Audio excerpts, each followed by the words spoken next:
नमस्कार, हिमाचल समाचार में आपका स्वागत है। आज के मुख्य समाचार। मुख्यमंत्री ने 15 करोड़ 43 लाख रुपए की लागत के जवाहरलाल नेहरू ललित कला राजकीय महाविद्यालय भवन का किया लोकार्पण।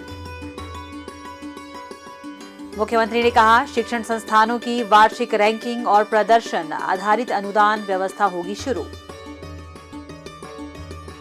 टूटू में 5 करोड़ रुपए की लागत से निर्मित होने वाले खंड विकास कार्यालय भवन का किया शिलान्यास। प्रदेश सरकार जनहित योजनाओं के सफल क्रियान्वयन से हर प्रदेशवासी के जीवन में ला रही खुशहाली। हिमाचल प्रदेश राज्य चयन आयोग 30 मार्च 2024 को आयोजित करेगा ऑपरेशन थिएटर असिस्टेंट परीक्षा। और अब समाचार विस्तार से। मुख्यमंत्री ठाकुर सुखविंदर सिंह सुक्खू ने आज शिमला ग्रामीण विधानसभा क्षेत्र में जवाहरलाल नेहरू ललित कला राजकीय महाविद्यालय लोहारब के 15 करोड़ 43 लाख रुपए की लागत से निर्मित भवन का लोकार्पण किया। उन्होंने टूटू में 5 करोड़ रुपए की लागत से निर्मित होने वाले खंड विकास कार्यालय भवन का शिलान्यास भी किया।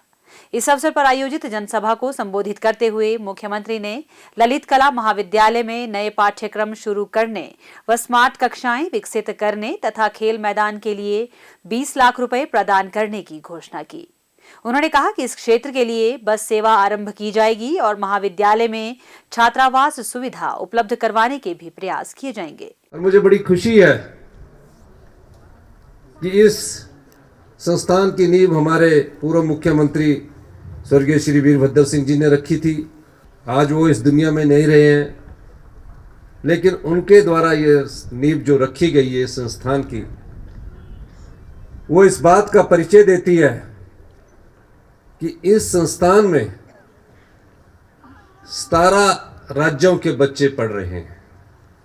अभी कोर्सेज कम है, 203 के करीब यहाँ बच्चे पढ़ रहे हैं। सिर्फ एक विज्ञापन के माध्यम से बच्चे पढ़ने आते हैं, यानी कि हमारे हिंदुस्तान के 17 राज्यों से जब इस संस्थान में बच्चे पढ़ने आते हैं तो उसमें शिक्षा की गुणवत्ता पर अभी से ही ध्यान देना पड़ेगा।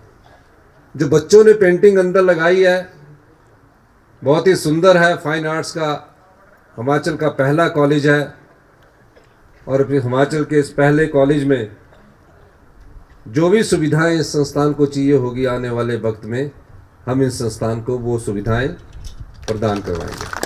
मुख्यमंत्री ने कहा कि प्रदेश सरकार शिक्षा के क्षेत्र में व्यापक सुधार कर रही है और गुणात्मक शिक्षा को विशेष अधिमान दिया जा रहा है। वित्त वर्ष 2024-25 में सभी शिक्षण संस्थानों की वार्षिक रैंकिंग और उनके लिए प्रदर्शन आधारित अनुदान व्यवस्था की शुरुआत का प्रावधान किया गया है। यह व्यवस्था ऑनलाइन पोर्टल के माध्यम से विकसित की जाएगी। उन्होंने कहा कि पढ़ने लिखने की संस्कृति विकसित करने के लिए बहुआयामी प्रावधान किए गए हैं। मुख्यमंत्री ने Rajiv Gandhi day boarding school, cluster प्रणाली, अंग्रेजी माध्यम में शिक्षा, डॉक्टर YS परमार विद्यार्थी ऋण योजना, मुख्यमंत्री सुख शिक्षा योजना, मुख्यमंत्री सुखाश्रय योजना, दूध खरीद के लिए न्यूनतम समर्थन मूल्य, विभिन्न योजनाओं, आपदा राहत पैकेज, ग्रामीण अर्थव्यवस्था सशक्तिकरण, भ्रष्टाचार के प्रति शून्य सहिष्णुता सहित विभिन्न विषयों के बारे में सरकार के प्रयासों की विस्तृत जानकारी दी। 14 महीने पहले हिमाचल की जनता ने जब कांग्रेस की सरकार को आशीर्वाद दिया था, सत्ता संभालने के बाद जब मैंने शिक्षा विभाग की बैठक ली और शिक्षा विभाग के आंकड़ों को जब मैंने जाना और क्वालिटी एजुकेशन की दिशा में हमने बात करनी शुरू की, तब पता चला कि क्वालिटी के स्तर पर हम हिंदुस्तान में 18वें स्थान पर पहुंच चुके हैं। फिर हमने उस दृष्टिकोण से आगे बढ़ना शुरू किया, सोच विचार किया और हमने कहा कि पहले आधारभूत ढांचा को मजबूत करने की जरूरत है। फिर क्वालिटी एजुकेशन की दिशा में हमने बढ़ना शुरू किया और किस प्रकार इस कमियों को दूर किया जा सके, उन कमियों की पहचान की गई। और आपने देखा होगा कि आने वाले जो एकेडमिक सेशन होगा उसमें स्कूली शिक्षा में महत्वपूर्ण बदलाव हम करने जा रहे हैं। उसके बाद हमारा बजट आया। बजट में एक ऐसे स्कूल की परिकल्पना की गई जिसमें ग्रामीण स्तर पर बच्चों को अच्छी शिक्षा मिले, अच्छी सोच उनके मन में विकसित हो। और शिक्षा एक ऐसा आधार है जो उसको आरंभिक स्तर पर मिलना शुरू हो जाए, उसका आत्मविश्वास बढ़ता जाता है। इसलिए हमने बजट में 68 विधानसभा क्षेत्रों में Rajiv Gandhi day boarding school खोलने का निर्णय लिया। और मुझे खुशी है कि हमने तकरीबन 25 से 50 बीघे के बीच में एक स्कूल होगा और उस स्कूल में जब सुबह बच्चा स्कूल में आ जाएगा तो शाम के 6 बजे तक वो सभी प्रकार की एक्टिविटीज़ में पार्टिसिपेट करेगा।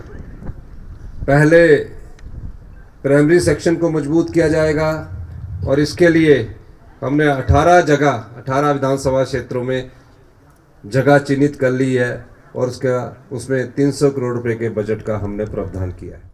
प्रदेश सरकार समर्पण व पूर्ण प्रतिबद्धता के साथ प्रदेशवासियों की सेवा कर रही है। हिमाचल को आत्मनिर्भर बनाने की संकल्पना को साकार करने की दिशा में नित नए कदम उठाए जा रहे हैं। प्रदेश सरकार लोगों को सुखी, मंगल और खुशहाल जीवन प्रदान करने के लिए प्रतिबद्धता से कार्य कर रही है। लोगों को स्वच्छ पेयजल उपलब्ध करवाने के लिए कई योजनाओं का सफल क्रियान्वयन किया जा रहा है। प्रदेश में न्यू डेवलपमेंट बैंक के माध्यम से 24 तथा एशियन डेवलपमेंट बैंक के माध्यम से 186 पेयजल योजनाओं का कार्यान्वयन प्रगति पर है। प्रदेश सरकार ने वर्ष 2024-25 में किन्नौर, चंबा और लाहौल स्पीति में 29 करोड़ रुपए की लागत से 4 एंटी फ्रीज पेयजल परियोजनाओं को पूरा करने का लक्ष्य निर्धारित किया है। इस परियोजना से प्रदेश के जनजातीय क्षेत्रों में रहने वाले लोग लाभान्वित होंगे। शहरी क्षेत्रों में पेयजल योजनाओं की आपूर्ति में सुधार के उद्देश्य से प्रदेश के जवाली, हमीरपुर, बैजनाथ, पपरोला, नेरचौक में 135 लीटर प्रतिदिन की क्षमता वाली परियोजनाओं का कार्य वर्ष 2024-25 तक पूर्ण किया जाएगा। प्रदेश में पेयजल की गुणवत्ता सुधारने की दिशा में स्थानीय महिलाओं की भागीदारी से village water and sanitation committee का गठन किया गया है। इसके लिए महिलाओं को प्रशिक्षण प्रदान किया गया है। प्रदेश में 69 टेस्टिंग लैब के माध्यम से प्रदेश की जनता को साफ एवं स्वच्छ पेयजल उपलब्ध करवाना सुनिश्चित किया जा रहा है। जल स्रोतों के दूषित होने की संभावना वाले क्षेत्रों में से 37 स्थानों को यूवी सिस्टम लगाने के लिए चिन्हित किया गया है ताकि लोगों को स्वच्छ पेयजल सुविधा उपलब्ध करवाई जा सके। वर्ष 2024-25 में गगरेट, डलहौजी, चुवाड़ी, रिवालसर, भोटा, संतोषगढ़, बैजनाथ, पपरोला और नेरचौक में स्थापित की जा रही सीवरेज परियोजनाओं को पूर्ण करने का लक्ष्य निर्धारित किया गया है। राज्य सरकार प्रदेश के संसाधनों का समुचित उपयोग सुनिश्चित कर हिमाचल को आत्मनिर्भरता के पथ पर अग्रसर करने के लिए प्रतिबद्धता से कार्य कर रही है। व्यवस्था परिवर्तन से नव हिमाचल की संकल्पना को पूरा करने में जुटे मुख्यमंत्री ठाकुर सुखविंदर सिंह सुक्खू हर वर्ग के कल्याण के लिए नीतिगत निर्णय ले रहे हैं। युवा प्रदेश का वर्तमान और भविष्य है और युवाओं के भविष्य को सुरक्षित करने के लिए मुख्यमंत्री प्रतिबद्ध है। हिमाचल प्रदेश राज्य चयन आयोग का गठन इसी प्रतिबद्धता को दर्शाता है। युवाओं को नौकरी का अवसर प्रदान करते हुए चयन आयोग 30 मार्च 2024 को operation theatre assistant post code 1073 के पद के लिए परीक्षा आयोजित करवाएगा। इस पद के लिए आयोग द्वारा 24 सितंबर 2022 जारी विज्ञापन संख्या 38-5/2022 के माध्यम से अन्य पोस्ट कोड के साथ विज्ञापित किया गया था। इन पदों के लिए प्राप्त आवेदनों में से असवीकृत आवेदन की सूची असवीकृति के कारण सहित आयोग की आधिकारिक वेबसाइट hprca.hp.gov.in पर अपलोड कर दी गई है। उम्मीदवार विवरण के लिए डाउनलोड अनुभाग पर जा सकते हैं। असवीकृति के विरुद्ध उम्मीदवार अपेक्षित सहायक दस्तावेजों को 4 मार्च 2024 तक प्रशासनिक अधिकारी हिमाचल प्रदेश राज्य चयन आयोग के कार्यालय में hp-rca@hp.gov.in पर भेज सकते हैं। ऐसा न करने पर उस उम्मीदवार की उम्मीदवारी खारिज कर दी जाएगी और उसके बाद किसी भी आवेदन पर विचार नहीं किया जाएगा। प्रदेश सरकार युवाओं के उज्जवल भविष्य के लिए दृढ़ संकल्प के साथ कार्य कर रही है। सरकार युवाओं को रोजगार और स्वरोजगार के अवसर प्रदान करते हुए उनके कौशल का भी विकास कर रही है। हिमाचल समाचार देखने के लिए सब्सक्राइब करें YouTube चैनल हिमाचल समाचार, फॉलो करें x@DPRHP, लाइक करें Facebook page information and public relations department Himachal Pradesh, follow करें इंस्टाग्राम @DIPR हिमाचल, विजिट करें वेबसाइट www.himachalpr.gov.in। इस अंक में इतना ही। कल फिर होगी मुलाकात। दीजिए इजाजत। नमस्कार।